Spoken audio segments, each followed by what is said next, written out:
You are listening to the Free to Be Mindful podcast, which invites you along on a journey to learn of mindful living, grow in mental health, and inspire through personal growth.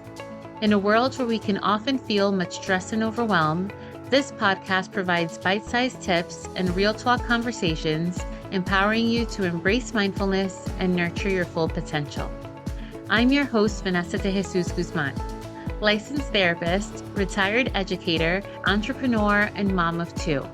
I'm passionate about helping busy moms reduce the overwhelm and to live life intentionally without losing their, here we go. Hi, and welcome back to the Consulted Counselor series, where I answer parenting-related questions so that you can be present and at ease with your child and live life mindfully. Today's question is, I caught my kid and his teen friends drinking. What is the best way to handle this? Tough times. I'm going to say something that may make you feel a little uncomfortable for a moment, and that's okay. I want you to think back when you were your child's age, or the first time that you did something big that you weren't really supposed to do. 9 times out of 10, you were probably a teenager or you were in your early 20s. Think back to that thing. You got that in your brain? Okay. Now, of course, just because you made that poor choice, it doesn't give your child's permission to do the same. The thing is, we know that teens are going to push boundaries and make choices that you may not understand, or choices that get you irritated because you know that they know better. But here's an unpopular opinion. If we dig down deep, our feelings of frustration with our teens when they make poor choices may be more about us than it is about them. Now, hear me out. Of course, we want them to be safe. That's always our number one priority, of course. But sometimes I see that parents get caught up in their feelings because somewhere deep inside, they think that their kids' choices are a reflection of their parenting. And if I'm being honest, I've thought this too.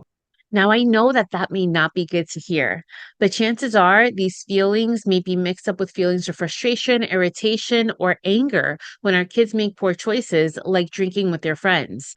Because again, if we're being honest with ourselves about what we're feeling and why, we can then go back to putting all of our attention on our kids. So do that first, and then here are some tips.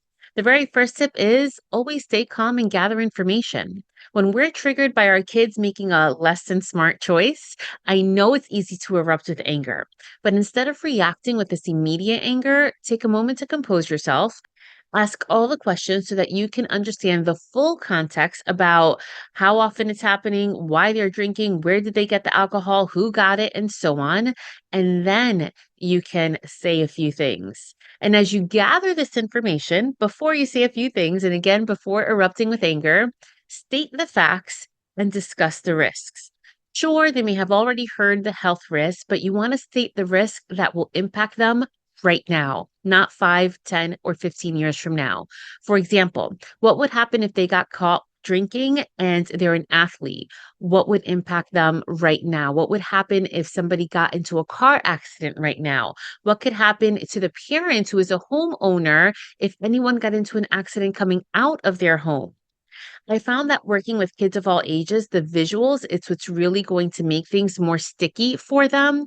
So you can talk about a car accident, but then when you see a picture of a bad car accident on the internet, that makes it more real. Same thing with health risks. So you may want to pair this conversation with visuals.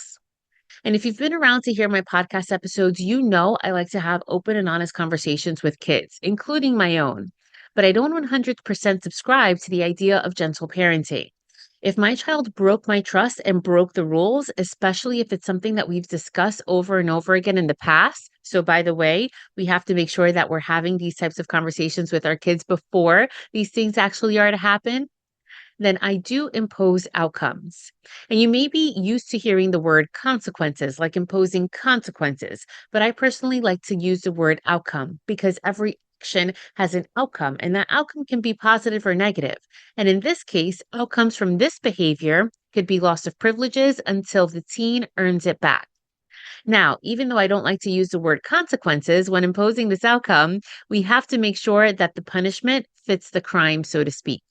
The consequences or the outcomes should be reasonable, fair, and consistent. So, if God forbid they were driving after drinking, then they lose the privilege of using the car. And if this gathering was happening at your home, then they lose the privilege of having friends over for a while. Be sure to have a time frame of how long they are to lose these privileges. And before you give them access to these privileges, have this conversation once again. And as always, don't do all the talking.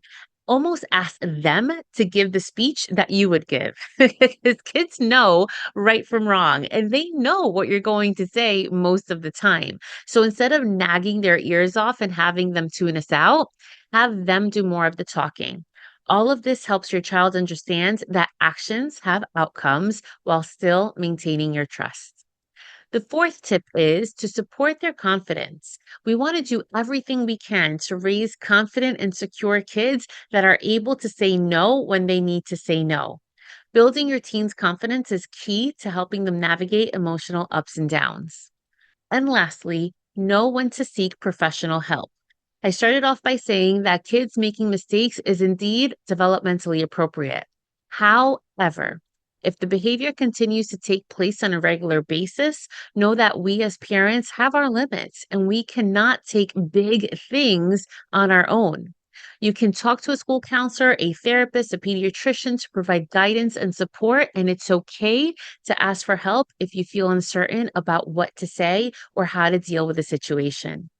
And last note for the parents who are way too strict, as my parents were when I was young, since we know that kids are going to be making these mistakes, we want to be present for them while providing a safety net so that they're able to bounce back from these inevitable mistakes. Meaning that if we keep them in a bubble and don't let them do anything at all, then when they go off to college or when they're adults living on their own, they will make these mistakes without the safety net that can have bigger outcomes or consequences. So just keep that in mind. And overall, I hope that this helps. If you think that it can help another mom or dad friend, be sure to share this with them and hit the subscribe button and notification button so that you don't miss the next video.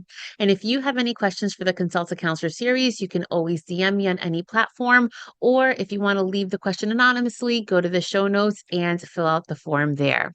And remember, my friends, in a world where you are free to be anything that you want to be, you are always free to be mindful. Thanks so much and catch you next time.